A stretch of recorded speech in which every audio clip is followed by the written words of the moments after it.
Tolstoy ने एक छोटी सी कहानी लिखी है। मृत्यु के देवता ने अपने एक दूत को पृथ्वी पर भेजा। एक स्त्री मर गई थी, उसकी आत्मा को लाना था।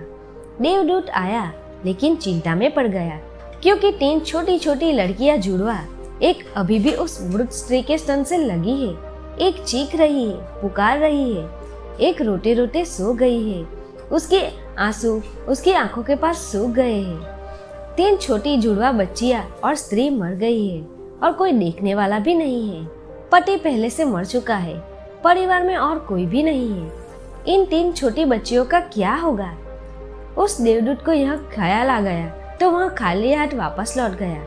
उसने जाकर अपने प्रधान को कहा कि मैं ला न सका, मुझे क्षमा करे। लेकिन आपको स्थिति का पता ही नहीं है। 3 जुड़वा बच्चियां हैं, छोटी छोटी, दूध पीती। एक अभी भी मृत स्तन से लगी है, एक रोते रोते सो गई है, दूसरी अभी चीख पुकार रही है। मेरा हृदय ला न सका। क्या यह नहीं हो सकता कि इस स्त्री को कुछ दिन और जीवन दे दिया जाए? कम से कम लड़कियां थोड़ी बड़ी हो जाए और कोई देखने वाला भी नहीं है। मृत्यु के देवता ने कहा, तो तू फिर समझदार हो गया उससे ज्यादा, जिसकी मर्जी से मौत होती है, जिसकी मर्जी से जीवन होता है। तो तूने पहला पाप कर दिया और इसकी तुझे सजा मिलेगी। और सजा यह है कि तुझे पृथ्वी पर जाना पड़ेगा और जब तक तू 3 बार न हंस लेगा अपनी मूर्खता पर, तब तक वापस न आ सकेगा। अब इसे थोड़ा समझना। 3 बार न हंस लेना अपनी मूर्खता पर, क्योंकि दूसरे की मूर्खता पर तो अहंकार हंसता है। जब तुम अपनी मूर्खता पर हंसते हो तब अहंकार टूटता है।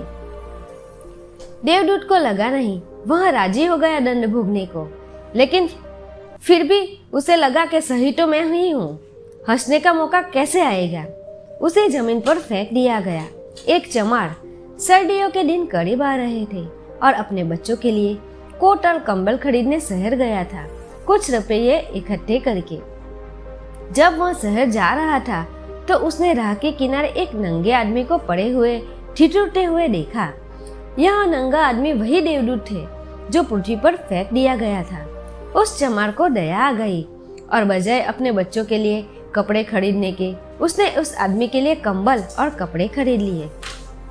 इस आदमी को कुछ खाने पीने को भी न था, घर भी न था, छप्पर भी न थे कि जहां वो रुक सके। तो चमार ने कहा कि अब तुम मेरे साथ ही आ जाओ, लेकिन अगर मेरी पत्नी नाराज हो, जो कि वह निश्चित ही होंगी क्योंकि बच्चों के लिए कपड़े खरीदने आ लाया था, वो पैसे खर्च हो गए थे। वह अगर नाराज हो, चिल्लाए, तो तुम परेशान मत होना, थोड़े दिन में सब ठीक हो जाएगा। उस देवदूत को लेकर चमार घर लौटा। न तो चमार को पता है कि देवदूत घर में आ रहा है, न पत्नी को पता है।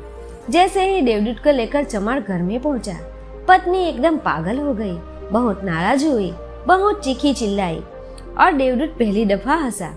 चमार ने उससे पूछा, हंसते हो, क्या बात है?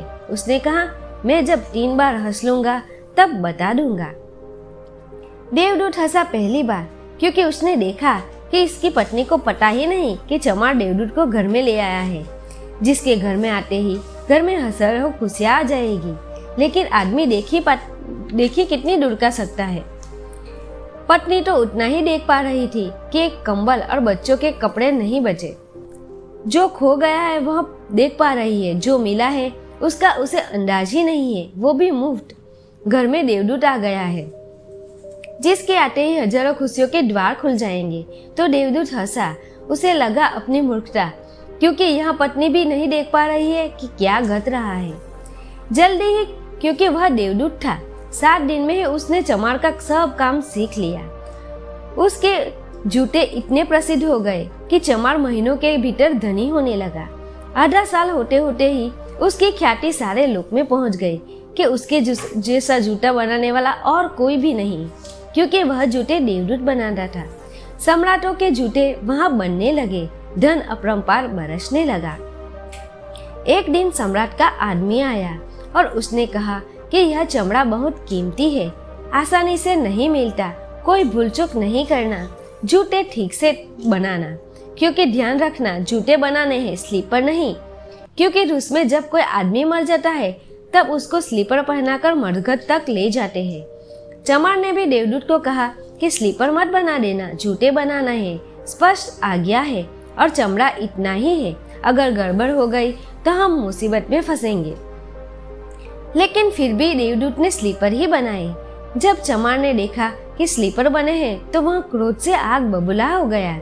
वह लकड़ी उठाकर उसको मारने को तैयार हो गया कि तू हमारी फांसी लगवा लेगा, और तुझे बार बार कहा था कि स्लीपर बनाने नहीं है तो स्लीपर किस लिए बनाए। देवदूत फिर खिलखिलाकर हंसा। तब ये आदमी सम्राट के घर से भागा हुआ आया। उसने कहा, जूते मत बनाना, स्लीपर बनाना, क्योंकि सम्राट की मृत्यु हो गई है। भविष्य अज्ञात है, सिवाय उसके और किसी को ज्ञात नहीं, और आदमी तो अतीत के आधार पर निर्णय लेता है। सम्राट जिंदा था तो जूते चाहिए थे, मर गया तो स्लीपर चाहिए। तब वह चमार उसके पैर पकड़कर माफी मांगने लगा कि मुझे माफ कर दे, मैंने तुझे मारा।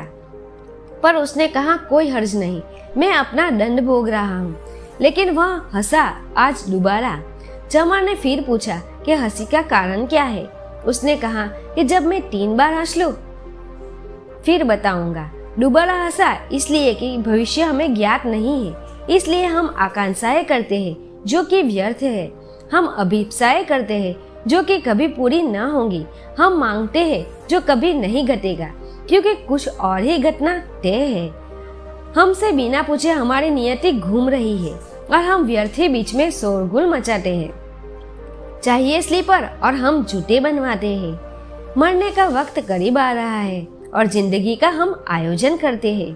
तो देवदूत को लगा कि वे बच्चियां, मुझे क्या पता भविष्य उनका क्या होने वाला है। मैं नाहक ही बीच में आ गया। अब तीसरी घटना घटी कि एक दिन 3 लड़कियां आई जवान। उन तीनों की शादी हो रही थी और उन तीनों ने जूते का ऑर्डर बनवाने के लिए अपने जूते आए। एक बूढ़ी महिला उनके साथ आई जो बड़ी धनी थी। देवदूत पहचान गया कि ये वे ही 3 लड़कियां हैं जिसको वह ब्रूट माँ के पास छोड़ गया था, जिनकी वजह से वह दंड भोग रहा है। वे सब स्वस्थ है, सुंदर है। उसने पूछा कि क्या हुआ, यह बूढ़ी औरत कौन है। उस बूढ़ी औरत ने कहा कि ये मेरी पड़ोसन की लड़कियां हैं। गरीब औरत थी, उसके शरीर में दूध भी न था, उसके पास पैसे लगते भी नहीं थे, और 3 बच्चे जुड़वा। वह इन्हीं को दूध पिलाते पिलाते मर गई। लेकिन मुझे दया आ गई, मेरे कोई बच्चे नहीं है और मैंने इन तीनों बच्चियों को पाल लिया। अगर माँ जिंदा रहती तो ये तीनों बच्चियां गरीबी, भूख और दीनता और दरिद्रता में बड़ी होती। माँ मर गई, इसलिए ये बच्चियां तीनों बड़े बहुत धन वैभव में संपदा में पली, और अब उस बूढ़ी औरत की सारी संपदा ये 3 के मालिक ये 3 ही है, और उनका सम्राट के परिवार में विवाह हो रहा है। देवदूत तीसरी बार हंसा और चमार को उसने कहा कि ये 3 कारण हैं। भूल मेरी थी, नियति बड़ी है और हम उतना ही देख पाते हैं जितना देख पाते हैं। जो नहीं देख पाते बहुत, उसका विस्तार बहुत ज्यादा है, और हम जो देख पाते हैं उससे हम कोई अंदाज नहीं लगा सकते। जो होने वाला है वो होगा। मैं अपनी मूर्खता पर 3 बार हंस लिया हूँ। अब मेरा दंड पूरा हो गया और अब मैं जाता हूँ। दोस्तों, अगर आपको मेरा वीडियो पसंद आए तो मेरे चैनल को सब्सक्राइब कीजिए, वीडियो को अपने दोस्तों के साथ शेयर कीजिए। धन्यवाद।